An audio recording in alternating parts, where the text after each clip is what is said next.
45 minute से भी कम वक्त में 5 आतंकवादियों ने देश की संसद पर हमला करके लोकतंत्र के इस मंदिर को घायल कर दिया था। 13 दिसंबर 2001 की उस रात को भारत के पार्लियामेंट में पाकिस्तानी आतंकियों द्वारा हमला कर दिया जाता है। पाकिस्तान से आए ये आतंकी भारत की संसद में हमला कर देते हैं। इस हमले के बाद भारत का हर एक नागरिक, हर एक आम आदमी, भारत का हर बच्चा पाकिस्तान से बदले की बातें कर रहा है। आज की ये कहानी मेरे दोस्तों आप लोगों को रुला के रख देगी। इस कहानी को सुनकर आप लोगों के रोम रोम में देशभक्ति की भावना जाग उठेगी। ये कहानी है मेरे भाई आईसीसी वर्ल्ड कप 2003 की, जब भारतीय टीम 2001 में हुए अपने देश पर हमले का बदला लेने के लिए मैदान पर उतरती है। लेकिन मैदान पर उतरने से पहले पाकिस्तानी टीम के घमंडी गेंदबाज, जो अपने आप को पूरी दुनिया का सुल्तान समझता था, जो अपने आप को क्रिकेट का किंग समझता था, शोएब अख्तर ने यह मुकाबला शुरू होने से पहले कुछ ऐसा कह दिया था जिसको सुनकर पूरा क्रिकेट जगत हिल गया था। पाकिस्तानी गेंदबाज शोएब अख्तर ने कहा कि अगर भारतीय बल्लेबाजों में औकात है ना तो मेरी बाउंसर को झेल कर दिखाए। मैं भारतीय टीम को एक अवसर देना चाहता हूं। मैं उनको यह मौका दे रहा हूं कि या तो मेरी बाउंसर से बीच मैदान पर अपनी जान गंवा दो या फिर इस मैच को छोड़ के भाग जाओ। दोनों में से एक रास्ते को तुमको चुनना पड़ेगा। अगर तुम मैदान पर उतरोगे तो मारे जाओगे, लेकिन अगर तुम इस मैच को छोड़कर भाग जाते हो तो कम से कम तुम्हारी जान तो बचेगी ना। शोएब अख्तर ने आगे भी अपनी बात को जारी रखते हुए कहा कि भारतीय टीम के पास अभी भी मौका है। वो अभी भी मैदान छोड़ के भाग जाए तो उनके लिए अच्छा रहेगा, क्योंकि ये मैच तो हम हर हालत में जीतेंगे। मैं देखूंगा कि कौन सा वो भारतीय बल्लेबाज है जो हमसे बदला लेगा, हमसे आंखों से आंखें मिलाएगा। जो भी हमसे टकराने की कोशिश करेगा हम उनको मिट्टी में मिला देंगे।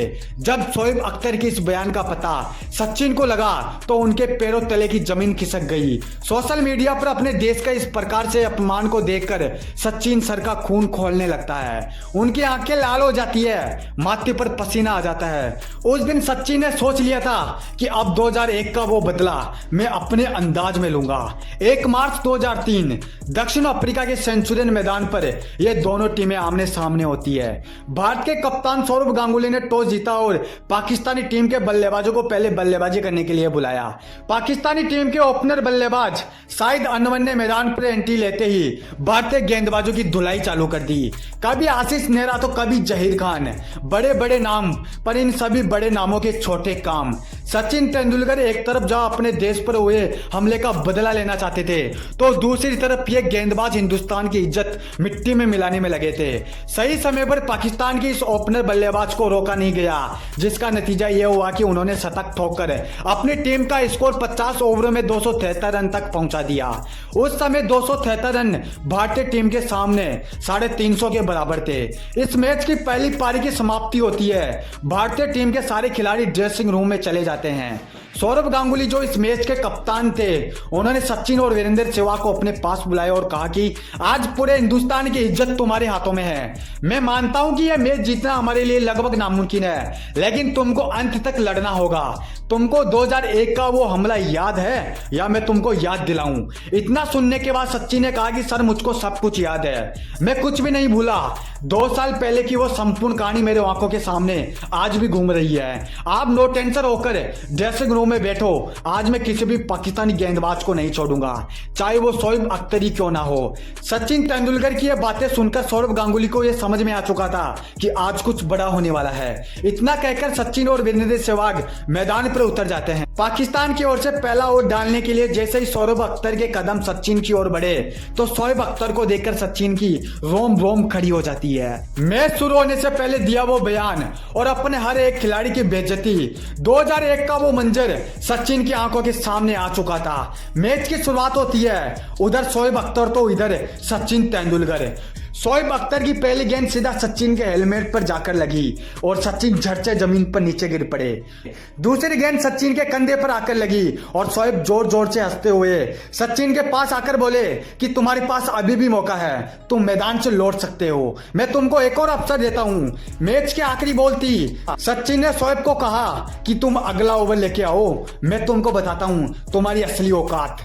पारी के 5 ओवर खत्म हो जाते हैं और भारत का स्कोर मात्र 18 रन था। लेकिन मेरे भाई क्रिकेट का असली खेल तो अब शुरू होने वाला था। शोएब अख्तर का दूसरा ओवर, सामने से सचिन, और अब जो हुआ उसको पूरी दुनिया ने देखा। शोएब अख्तर की इस ओवर में सचिन ने बैक टू बैक 4 चौके लगाकर शोएब को सोचने पर मजबूर कर दिया। सचिन के इस अचानक हमले को देखकर शोएब अख्तर आग बबूला हो जाते हैं और वो बार बार सचिन को उकसाते हैं, लेकिन आज उनका ये उकसाना उनके लिए भारी पड़ने वाला था। सचिन ने अब काउंटर अटैक शुरू कर दिया था, एक के बाद एक पाकिस्तानी गेंदबाजों पर हमला बोल दिया था, लेकिन तभी पीछे से वीरेंद्र सहवाग वकार यूनिस का शिकार बन जाते हैं। सौरव गांगुली जो सचिन के सामने बड़ी बड़ी बातें कर रहे थे, उनको बता रहे थे कि आज सारे हिंदुस्तान की इज्जत तुम्हारे हाथों में है, वो खुद बिना खाता खोले वकार यूनिस का शिकार बन जाते हैं। वकार यूनिस ने बैक टू बैक भारत के 2 बल्लेबाजों को पवेलियन में बैठा दिया था। मोहम्मद कैफ ने सचिन का साथ देने की बहुत कोशिश की, जी जान लगा दी, पर वो ज्यादा देर तक मैदान पर नहीं टिके और 35 रन बनाकर वो भी चल दिए अपने कप्तान के पीछे पीछे। एक तरफ लगातार विकेट गिरते जा रहे थे तो दूसरी तरफ सचिन अपनी आंखों के सामने अपने बल्लेबाजों का यह मंजर देख रहे थे। मैदान पर सचिन का साथ देने के लिए अब राहुल द्रविड़ आते हैं, लेकिन सचिन ने द्रविड़ को कहा कि अभी तुम शांत रहो, मैं अकेला ही इन गेंदबाजों से निपट लूंगा। अपने 3 बल्लेबाजों के आउट होने का सचिन को कोई गम नहीं था, उनको तो बस 2001 में भारत के पार्लियामेंट पर हुए उस हमले का पता था। उनको किसी चीज की कोई परवाह नहीं थी, वो तो बस उस चीज का बदला लेना चाहते थे। तो वो आज कैसे रुक जाते? उन्होंने तो अपनी पारी को वैसे ही उसी अंदाज में जारी रखा, कभी चौके जा रहे थे तो कभी छक्के, कभी गेंद इधर तो कभी गेंद उधर। सचिन के इस अद्भुत पारी को देखकर ड्रेसिंग रूम में बैठा कप्तान सचिन के लिए तालियां बजा रहा था। वो खुद कोई रन नहीं बना पाया, लेकिन वो सचिन का हौसला बढ़ा रहा था। सचिन ने देखते ही देखते अपना अर्धशतक पूरा कर लिया, लेकिन उन्होंने अपने अर्धशतक का सेलिब्रेशन नहीं किया, उन्होंने अपनी पारी को वैसे ही जारी रखा। शोएब अख्तर जो अपने आप को किंग समझ रहा था, अब उनकी आंखों से आंसू टपकने लगे थे। जो भारत को नसीहत दे रहा था कि तुम मैच छोड़कर भाग जाओ वरना आज मैं तुम्हारी जान ले लूंगा, अब वो इधर उधर अपना मुंह छुपाते हुए भाग रहा था। सचिन 98 रन के स्कोर पर पहुंच जाते हैं। सारे हिंदुस्तान के लोग अब सचिन की शतक की कामना कर रहे थे, वो अपने शतक से केवल 2 रन दूर थे, लेकिन शोएब अख्तर की एक गेंद सचिन को पवेलियन का रास्ता दिखा देती है। लेकिन शोएब अख्तर को भी अच्छे से पता था कि सचिन ने तो अपना काम कर दिया, अब ये मैच उनके हाथों से निकल चुका है। मैंने बहुत देर कर दी सचिन को पवेलियन लौटाने में, अब मेरे हाथ कुछ नहीं लगेगा। तो उन्होंने भी सचिन के विकेट लेने का कोई सेलिब्रेशन नहीं किया, बल्कि उनके पास जाकर उनको इस पारी की सलामी दी। सचिन के जाने के बाद राहुल द्रविड़ और युवराज सिंह ने भारत को जीत दिला दी। युवराज सिंह ने 50 रन और राहुल द्रविड़ ने 44 रन की पारी खेली। हिंदुस्तान उस दिन उस मैच का बादशाह बन चुका था। उस मैच के बाद मीडिया के सामने आकर शोएब अख्तर ने पूरे हिंदुस्तान से माफी मांगी और कहा कि वो मेरी बहुत बड़ी गलती थी। उस दिन सचिन तेंदुलकर उस मैच के हीरो बने, उनको मैन ऑफ द मैच का अवार्ड दिया गया। मेरे भाई अगर तुम भी एक सच्चे हिंदुस्तानी हो और अपने देश से प्यार करते हो तो आज वीडियो को लाइक करके चैनल को जरूर सब्सक्राइब करके जाना।